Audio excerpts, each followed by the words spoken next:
우리 오래간만에 오신 분도 계시는데 우리 서로 한번 인사합시다. 느헤미야 프로젝트를 꼭 완수합시다. 인사하겠습니다.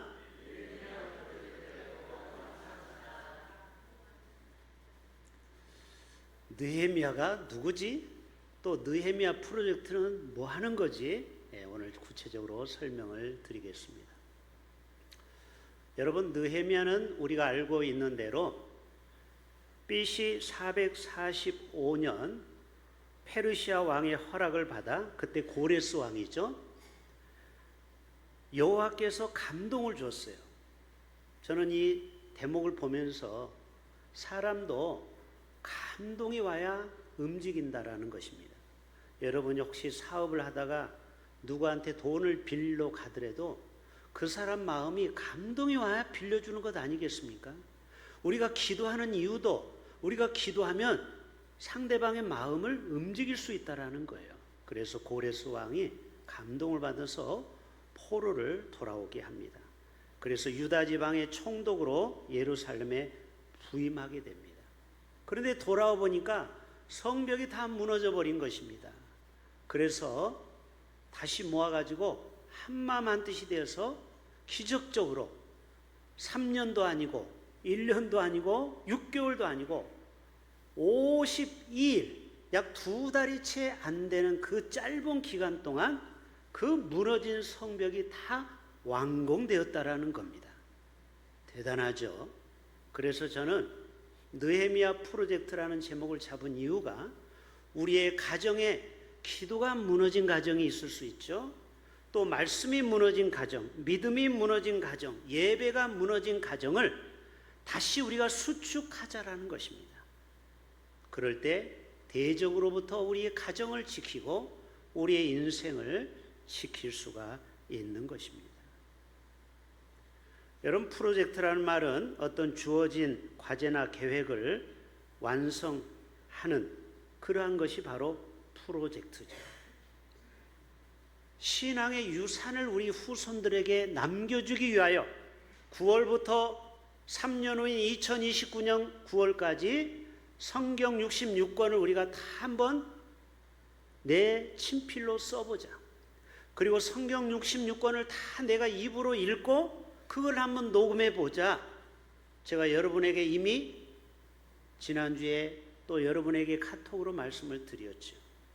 이제 9월 1일부터 드디어 시작이 되었습니다. 3년 동안 우리 어린아이로부터 어른까지 모두가 다 성경 66권을 내 손으로 한번 써보자. 그래서 우리 믿음의 할아버지 할머니들이 66권 책을 쓴 것을 자녀들에게 유산으로 남겨주고 또 그것이 후손들에게 물려준다면 우리의 후손들은 영적으로 대단한 유산을 받게 되는 줄로 믿습니다. 여러분, 신명기 6장을 제가 먼저 읽었죠. 이스라엘아 들으라. 이 쉐마의 말씀을 먼저 들으라는 것입니다. 그리고 들은 것을 말로 구두로 전하라는 거예요. 자, 여러분, 지금 우리가 보는 이 성경책은 문자는 원래 태고 때부터 있었던 거 아닙니다. 아담과 하와 때는 문자가 없었어요. 그러면 오늘날의 문자는 BC 3300년 전에 생긴 겁니다. 우리가 알고 있는 대로 메소포타미아에 가면 쇠기 문자라고 있죠. 토기 문자, 토기에다가 글자를, 희한한 글자를 써놓은 거예요. 그게 문자의 기원입니다. 그 전에는 말로 다 전달하는 거예요. 아버지가 아들한테 말로 유언을 남기면 그 말을 또 후손들에게 남겨주는 거예요. 이거를 뭐라고 하죠? 구전이라고 하죠. 입구자, 말로 전하는 것. 자, 우리나라에도 구전 동화가 있죠. 하나님의 말씀을 이스라엘에 너희는 잘 듣고 너희는 이 말씀을 그대로 후손들에게 전해주라는 거예요. 그러면 여러분은 어떻게 전해줄 거예요, 후손들에게? 물론 기독교 서점에 가면 성경책은 다 있죠. 그러나 여러분이 직접 성경책을 직접 써가지고 여러분의 친필로 3년 정도면 충분히 쓸 수 있습니다. 하루에 1장에서 2장만 쓰면 돼요. 그러면은 3년 후면은 창세기 1장부터 요한계시록 22장까지 한번 쓸 수가 있는 거예요. 한번 도전해 보시겠습니까? 예, 좀 이따 제가 나중에 다시 한번 방법을 말씀드릴 겁니다. 여러분, 우리가 글을 쓴다라는 게 참 중요합니다. 지금도 우리 교회도 일기를 쓰는 분이 몇 분이 계셔요. 자랑스럽게 한번 손 들어 보세요. 몇 분이 제가 계신 걸로 알고 있는데, 예, 대단한 분들이에요. 일기를 다 써요. 그러면은 그게 기록으로 평생 남는 겁니다. 저희 아내는 저하고 결혼해서 지금까지 일기를 쓰고 있어요. 저의 모든 저하고 다퉜던 얘기, 자식 때문에 울었던 얘기, 일기장에 다 들어가 있어요. 그 일기장을 보여달라고 해도 절대 안 보여줘요. 여러분, 우리나라에도 난중 일기가 있어요. 누가 썼죠? 이순신 장군. 여러분, 놀라지 마세요. 난중 일기가 유네스코의 기록 유산에 등재가 됐다라는 거예요. 왜 그럴까요? 우리나라가 임진왜란부터 정류재란까지 7년 동안 노량해전을 통하여 전쟁의 마침표를 찍은 게 바로 노량해전이에요. 율돌목 알죠? 그 13척으로 300척 이상을 물리쳤어요. 그래서 오늘날의 해전, 이 해군에서 싸우는 그 기록물 중에 이순신 장군이 쓴 노량해전이 가장 탁월한 책이 됐어요. 그러면 그 책에 뭐가 기록됐어요? 물의 방향, 해류라고 하죠. 그 다음에 물살, 깊이, 높이, 이거를 다 적어놨다라는 거예요. 보름달 뜨고 언제 물살이 세고. 그래서 여러분, 일본 애들을 다 그쪽으로 모으잖아요. 노량해전 영화 안 보셨습니까? 1500만 명이 봤어요. 우리나라 노량해전 영화에. 그게 다 누구의 도움을 받은 거예요? 이순신 장군이 기록한 것으로 도움을 받은 거예요. 이순신 장군이 어떻게 다 기억해요? 그거를 적어놨기 때문에 그게 폭발적인 전략 전술을 세우는데 위대한 정보가 되었다라는. 그래서 여러분, 자식들에게 아파트를 주고 뭐 자동차를 남겨주고 땅을 주지 말고 성경, 여러분이 직접 쓴 성경 66권을 유산을 여러분 후손들에게 남겨주신다면 여러분의 자녀는 그것을 보고, 물론 글이 이쁘지 않는 분도 있죠. 글이 좀 삐뚤삐뚤해도 그래도 엄마 아빠가, 할아버지가 그래도 66권을 다 손으로 직접 썼다라고 하면 여러분, 그 말씀의 책이 얼마나 의미가 있겠습니까? 저희 장모님도, 김인숙 권사님도 필사를 4번인가 5번 해서 저희한테 줘서 가지고 있어요. 유산으로. 우리 예찬이가 목사 안수 받을 때 줄 거예요. 이거는 네 할아버지가, 할머니가 쓴 것이다. 자녀들이 5명이니까 1명씩 다 쓰려고 그 5권을 이렇게 두꺼운 책을 5번이나 썼어요. 제가 파주에 가면은 이번에도 휴가를 이제 처가댁에 가서 보내게 되는데요. 여러분, 아들 키워봤자 다 필요 없어요. 저를 보세요. 처가댁밖에 갈 데가 없어요. 갈 데가. 근데 이 필사를 한 것이 지금도 저는 그것을 한 번씩 봅니다. 그 장모님이 쓴 글귀. 한 번씩 파주를 가면요, 선풍기를 켜놓고 엎드려 가지고 그거를 쓰시는 거예요. 뭐 하세요? 성경 필사하지. 이거를 몇 번 했다고요? 4번인지 5번인지 그거를 기억이 안 나요. 일단 저는 한 세트는 가지고 있어요. 이게 여러분, 신앙의 유산이라는 거예요. 우리 장모님은 저희한테 물질적으로 남겨놓은 건 없었어요. 그러나 그것이 저에게는 큰 유산이 되었어요. 여러분이 기록이라는 게 얼마나 우리에게 중요한지 모릅니다. 이 시대도 예배가 무너지고 가정이 무너지고 또 가정의 권위가 무너지고 예수 믿는 사람들의 신뢰가 무너졌습니다. 그때 우리는 다시 한번 말씀으로 돌아가서 오늘 또 느헤미야가 52일 만에 성벽을 회복한 것처럼 우리는 긴 3년의 세월 동안 말씀으로 가정이 다 무너진 가정이 우리의 신앙이 회복되기를 축복합니다. 여러분의 가정은 에덴 동산처럼 서로 아껴주고 서로 용서하고 화해하고 천국과 같습니까? 그러면 참으로 다행이죠. 그러나 그렇지 않다면은 우리는 다시 한번 말씀을 깊이 생각하며 하나님 말씀의 능력으로 돌아가야 되는 것입니다. 기도의 성벽을 쌓아야 되고 말씀의 성벽을 쌓고 무너진 예배를 회복하고 그리고 믿음을 수축할 때 우리는 어떠한 대적으로부터 우리의 가정과 믿음을 지키게 될 줄로 믿습니다. 오늘 우리가 시편 119편을 가지고 교동문을 읽었어요. 기억나시죠? 교동문. 시편 119편 9절에 119예요. 기억하기 좋죠? 119예요. 9절에 뭐라고 나와 있습니까? 청년이 무엇으로 그의 행실을 깨끗하게 할 수 있으리요? 오직 주의 말씀만 지킬 따름이니이다. 한번 따라서 해볼까요? 오직 주의 말씀만 지킬 따름이다. 하나님의 말씀을 듣고 지키는 것이 청년들을 거룩한 상황에서 지킬 수 있다는 거예요. 여러분 쇼펜하우어의 책에 보면은 인간은 욕망 덩어리라는 거예요. 자, 인간에게는 욕망이 끊임없이 일어나는데 심리학자들이 보통 3가지 욕구가 있다라는, 이거는 누구나 똑같아요. 신부나 수녀나 목사나 여러분이나 다 똑같아요. 첫째는 식욕이에요. 식당에 가보세요. 밥 시켜놓고 30분 이상 안 나와보세요. 남자들은 데모합니다. 이 먹는 욕구는요 무시할 수 없어요. 그거는 다 인정해야 돼요. 오직 했으면 예수님도 오병이어를 통해서 그 굶주린 5,000명을 먹였을까요?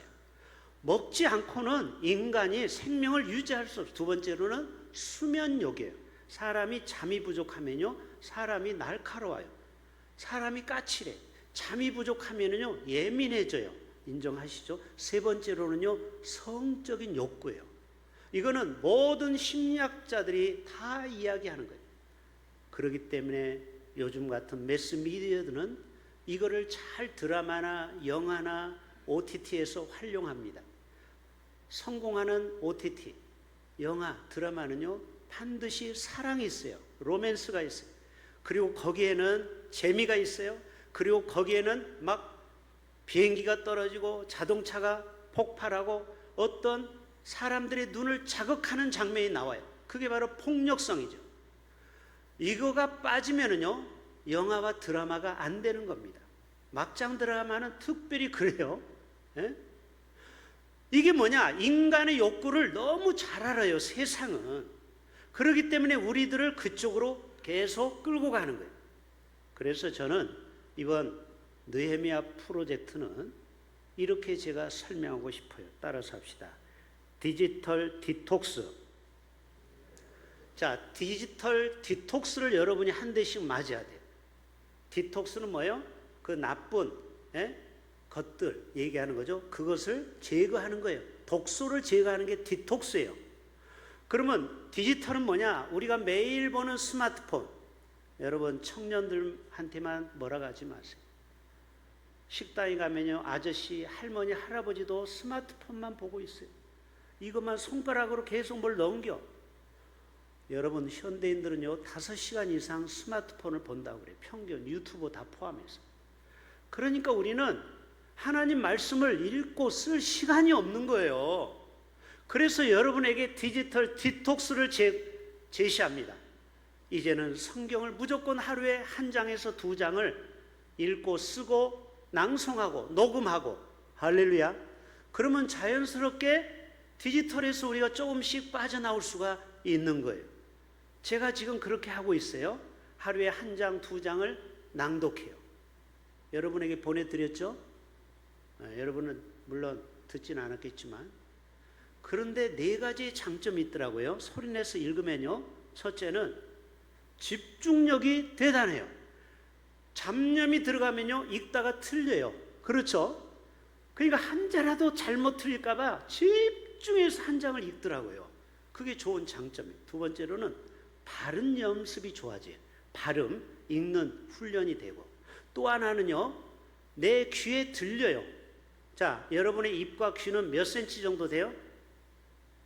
한 10cm 정도 되나? 궁금하면 줄자로 재보세요.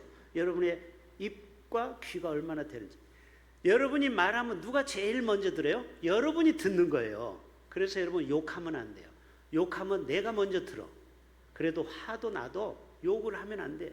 남한테 저주를 퍼오면요, 제일 먼저 피해는 내가 당해. 아니, 그 저주가 내 귀에 먼저 들린다니까요. 그래서 사랑합니다, 미안합니다, 고맙습니다, 대단합니다, 그러다 보면요, 그 말이 내 귀에도 들려진다고요. 여러분 계속 칭찬하세요. 100일 끝났지만 주님 오실 때까지 계속 칭찬하세요. 그래서 제가 읽다 보니까 내 귀에 들리고, 또 이것이 우리 자녀들에게 들리면 또 이것이 은혜가 될 수 있겠죠. 그래서 여러분, 읽는 게 얼마나 중요한지 몰라요. 읽고 듣고 쓰고 암송하고 하나님의 말씀을 읊조리고, 여러분 우리의 가정의 성벽을 다시 회복해야 돼요. 그래서 우리의 예배, 기도, 말씀, 자, 그럴 때 이 모든 역사를 하나님이 이루시는 것을 보게 돼요. 여러분, 우리가 이루는 게 아니고 하나님이 이루십니다. 자, 오늘 느헤미야 6장 16절을 한번 방송실 띄워줘 보세요. 느헤미야, 자, 시작.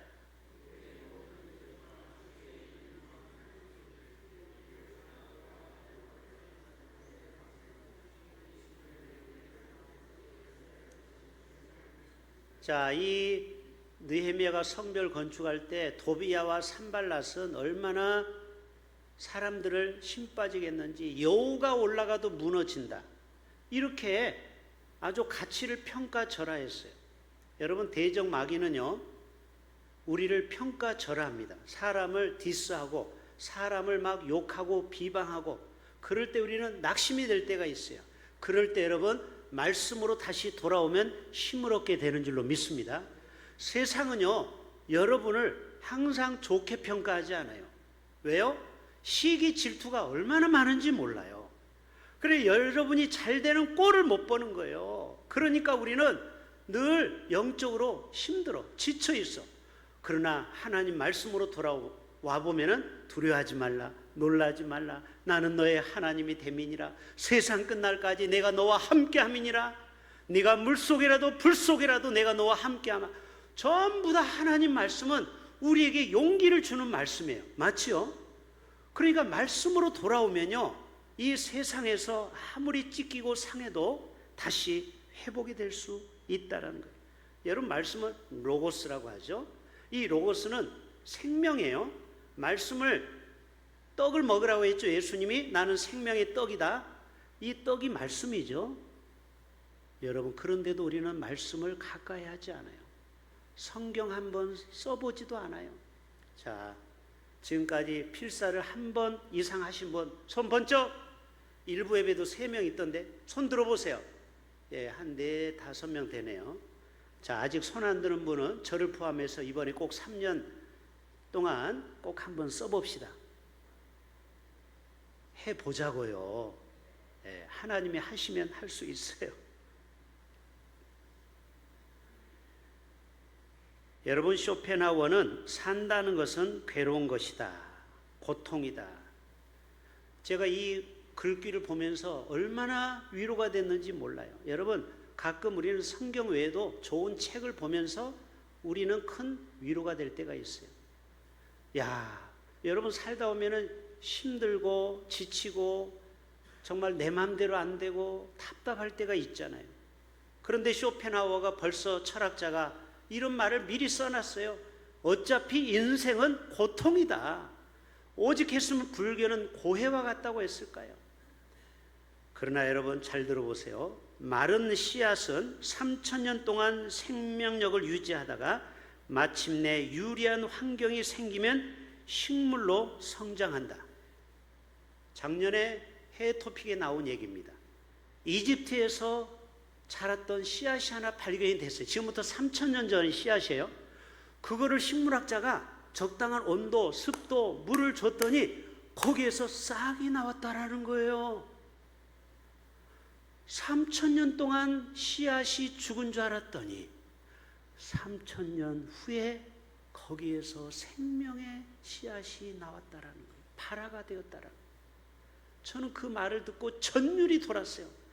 야, 말 못하는 씨앗도 이렇게 생명력이 있는데 하물며 살아계신 하나님의 말씀이 내 삶에 떨어지는데 왜 열매가 없을까? 하나님의 말씀의 씨앗이 반드시 떨어지면 열매가 맺게 되는 줄로 믿습니다.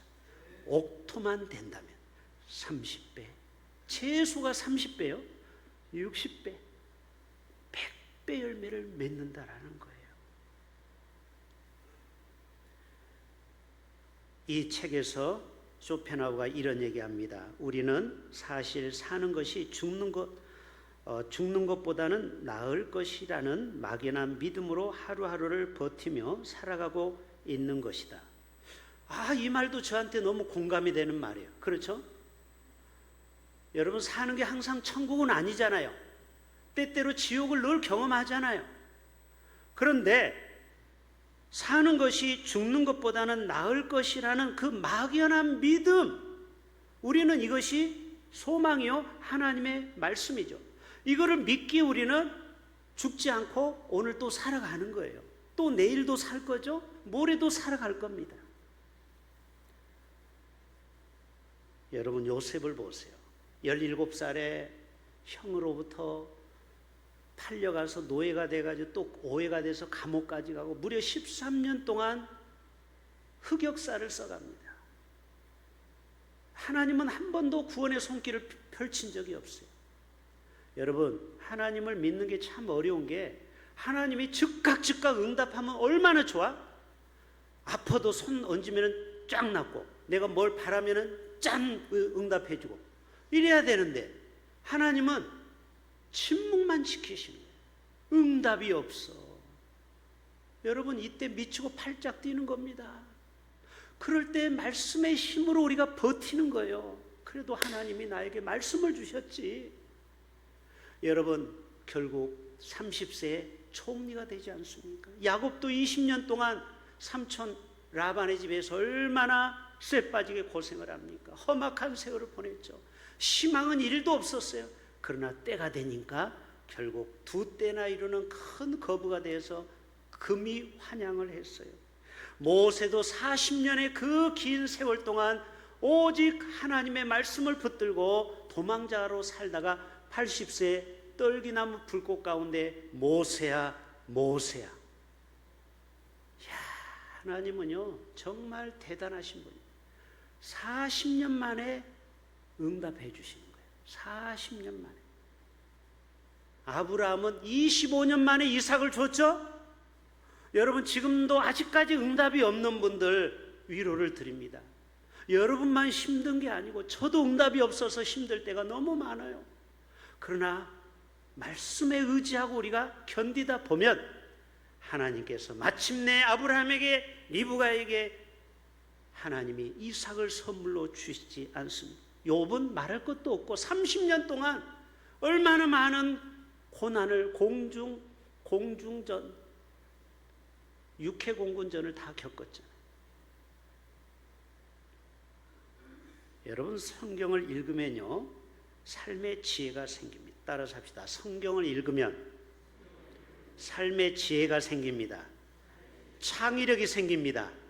용기가 생깁니다. 여러분, 고속도로를 타고 가다 보면 저도 이제 오늘은 안동에서 하루 자고 그리고 이제 처가댁 파주로 가는데요. 고속도로 가면은 분홍색으로 페인트 칠해놓은 게 있어요. 기억나십니까? 그게 목적지를 잘못 가지 말라고 이 갈림길에 헷갈릴 때가 있거든요. 여기 인천 방향, 일산 방향 다 이렇게 표지가 되어 있어요. 여러분, 그 페인트를 칠해놔가지고 교통사고가 90%로 줄었다라는 거 아십니까? 이분이 구급 공무원 출신이에요. 도로공사. 이름은 윤석덕이에요. 여러분에게도 나중에 카톡으로 보내드릴게요. 이 윤석덕이라는 분이 지금부터 10몇 년 전에 도로공사에서 일하다가 상사한테 사람들이 자꾸 갈림길에서 헷갈리니까 색깔로 이렇게 표시하면 좋겠다고 했는데 받아들였을까요? 거절당했을까요? 거절당했어요. 야, 어떻게 도로에다가 분홍색을 칠하냐? 창피하다. 이거는 말도 안 된다. 뭐 그게 스케치북이냐? 도로가 국가의 땅인데 네 맘대로 파란색 뭐 분홍색을 칠해? 여러분, 처음에는 그랬어요. 이 창의력을 아무도 인정을 안 했어요. 근데 나중에 실험적으로 한 구간을 딱 칠해보고 교통평가를 해봤더니 교통사고가 90%로 팍 줄은 거예요. 그래서 전국에 지금은 전 세계로 수출하는 거 여러분 아십니까? 이게 뭐냐? 다 이 아이디어 창의력이 나온다는 거예요. 여러분, 하나님 말씀을 읽다 보면 하나님이 우리에게 창의력을 주십니다. 사업을 어떻게 할까? 우리의 인생을 어떻게 설계할까? 여러분의 직장에서 어떻게 잘 잘리지 않고 견딜 수 있을까? 다 성경에서 지혜가 나온다는 두 가지만 예를 들을게요. 록펠러라는 사람 알죠? 세계에서 가장 부자인 이 록펠러는 창세기 41장을 통해서 사업을 얻었대요. 창세기 41장이면 요셉이 바로왕에게 7년 동안 풍년이 먼저 든다고 했어요. 그래서 그 쌀을 다 저축했어요. 그렇죠? 나중에 7년은 흉년이 온다고 그랬어요. 그래서 그 저축한 것으로 다 위기를 건져냅니다. 위기를 다 벗어나요. 이 성경을 읽다가 이 사람은 위기 관리 시스템을 만들게 됩니다. 미래에 불안이 올 수 있다 없다?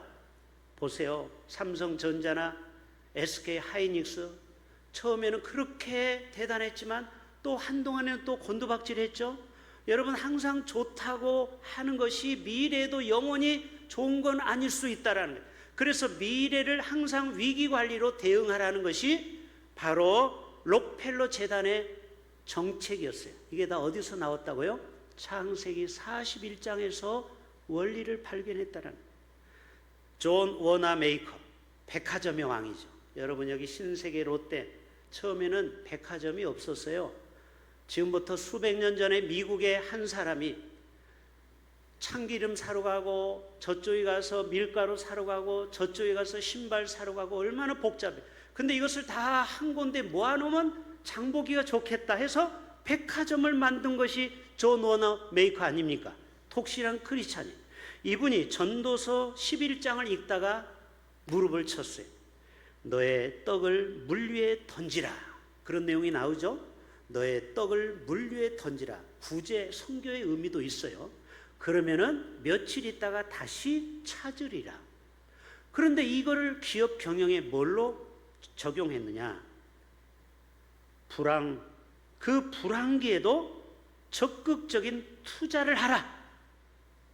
여러분, 삼성이나 큰 대기업은요, IMF가 오고 또 코로나가 와도 여러분 중동 전쟁이 와도 투자를 계속 늘리는 거 아시죠? 이게 뭐냐? 네가 물에 던지면, 떡을 던지면 며칠 만에 다시 회복하리라 이 말이에요. 보세요. 유가도 올랐다가 지금 많이 떨어졌거든요. 달러도 1,600원이었다가 지금 1,300원대로 떨어져요. 이 원리를 전도서 12장에서 발견했다라는 거예요. 여러분, 하나님의 말씀은 이처럼 11장에서 우리에게 이러한 지혜를 준다라는 것입니다. 마지막, 우리는 느헤미야 프로젝트를 통하여 우리 미래 세대의 신앙의 유산을 남겨주는 아주 탁월한 방법이 바로 하나님의 말씀을 유산으로 남기는 거라고 했어요. 여러분, 이 3년은 짧은 기간은 아니에요. 여러 가지 방해가 올 것입니다. 이제 여러분이 몇 달 있으면요, 다 이 설교를 잊어버리고 다시 창세기 5장 쓰다가 거기서 끝. 대부분의 사람은 필사할 때 창세기를 넘어가지 못합니다. 창세기 35장 쓰다가 포기하고 노트만 이만큼 남아요. 그러지 마시고 한번 시작했으면 끝장을 봅시다. 그래서 2029년 9월이 와요. 그때 저는 방송사를 다 부를 거예요. CTS, 극동방송, 기독공보, 장로신문, 그래서 브리핑을 할 겁니다. 우리 대흥교회가 50주년 기념 사업으로 3년 동안 성경을 전 교인들이 다 참여해서 이렇게 썼습니다 하고 카페에다가 그냥 잔뜩 쌓아놓고 그거를 전 세계에 송출할 거예요. 그럼 얼마나 도전이 되겠습니까? 좋겠죠? 한번 해봅시다. 그래서 어린아이부터 어른까지 다 한번 성경 66권을 한번 써보는 거예요. 저는 두 가지 옵션을 드립니다. 그렇게 성경을 쓰실 분 쓰시고, 저처럼 성경을 한 장씩 이렇게 읽고 녹음하는 것도 참 중요해요. 근데 저는 두 가지를 다 할 거예요. 두 가지 다 하는 게 제일 좋은 거죠. 성경도 한번 필사해보고, 성경 66권을 여러분이 언제 녹음해서 66권을 여러분의 목소리로 다 저장할 거예요. 자, 지금부터 중요해요. 잘 선택하세요. 오늘 느헤미야 프로젝트 설교를 들으니까 내 생의 마지막일 수가 있는데, 내가 이번에 정말 성경을 한번, 이미 필사하신 분도 포함해서 꼭 한 번은 내가 필사를 해야 되겠다, 결심만 해도 좋아요. 시작이 반이에요. 그렇게 결심하는 분 오른손 번쩍. 손 안 드시네. 빨리 들으세요. 좋은 말로 할 때. 자, 할렐루야. 지금 다 봤어요. 자, 나는 성경 필사만 하는 게 아니고 목사님처럼 성경을 읽어서 66권을 내 목소리로 한번 녹음해 보겠다. 야, 이런 분도 대단합니다. 자, 그런 분 손 들어 보세요. 한 분도 없어요? 한번 해보세요. 예. 그러면 여러분이 아마 3년 동안 쓰는 동안에 건강도 좋아질 거예요. 할렐루야. 진짜 저는 눈도 좋아질 거예요. 하나님이 영안의 눈을 뜨게 하고, 또 3년 동안 쓰다가 좋은 일이 많이 생길 줄로 믿습니다. 저는 쓰다가 우리 며느리들이 2명이 생길 줄로 믿습니다. 뭔가 쓰다가 하나님의 기적이 일어나더라고요.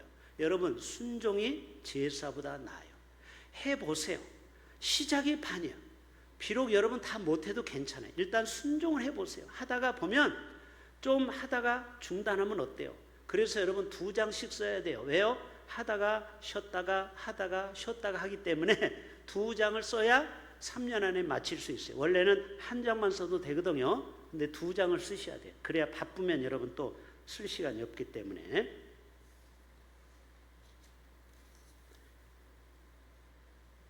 자, 그럴 때 이 일은 내가 하는 게 아니고 하나님이 하신다는 거예요. 느헤미야 6장 16절 한 번만 더 띄워주고 읽고 마칩시다.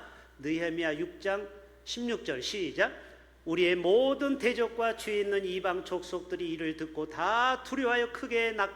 저들은요, 우리가 이 땅에서 잘 되는 걸 좋아하지 않아요. 마귀도 그래요. 벌써 마귀가 저 위에 지금 천정에서 듣고, 야, 큰일 났다. 이게 대흥교회가 성경을 66권을 쓴대. 야, 그럼 우리가 설 자리가 없네. 지금 마귀가 지금 총애하고 있어요. 지금 노예하고 있어요. 비상 걸렸어요. 자, 저들이 다 듣고 두려워하여 크게 낙담하였으니, 그 다음 말씀이 은혜요. 우리가 하는 게 아니에요. 그들이 우리 하나님께서 이 역사를 이루실 것을 알임이니라. 할렐루야. 물론 우리는 의지도 약하고 또 여러분이 하다가 포기할 수도 있어요. 그러나 저는 중간중간 계속 여러분에게 도전할 거예요. 그래서 여러분 생애 마지막이 될 수 있어요. 여러분 2번 쓰는 게 쉽지가 않아요. 우리 교회는 물론 몇 번 쓰는 분도 있지만, 그래서 이번에 꼭 성경 66권을 한번 필사하시고 또 여러분의 목소리로 녹음하셔서 신앙의 유산을 남겨줄 수 있기를 주님의 이름으로 축복합니다. 하나님 아버지,